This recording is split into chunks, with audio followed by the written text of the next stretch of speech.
Dito sa sports center, maraming tindahan dito. Yung mga store nyo. Ayan, hanggang dun sa dulo. Ayan. Ayun po yung sports center. Muntinlupa Sports Center yung ayun ito sa malayo. Kita nyo yung mga letra. Thank you. Ayan. Dito tayo ngayon sa Sports Center.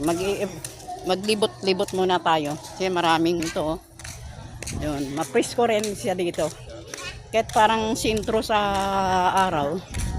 Marami namang puno. Wala mang problema sa silungan. Mapresko pa din. Meron kang masisilungan. So, ang lawak ng lupa na ito eh. Ang lawak na lilibutin. San dulo. Ayan o. Ito yung gate. Siguro yung sa kabila. Ano yun para? Yung parang takbuhan ba? Ano ba tawag doon? Track and field ba yung tawag doon sa sport na yun? Oo, sobrang layo. Pasok ako doon mamaya. Maglilibot muna ako. Ayun na yung sports center. Malawak. Ayan, mamaya mayroon na yun magsusumbad yan. Ayan, dito na tayo. Mamaya mag-exercise ako rito sa Muntinlupa City. Thank you for watching.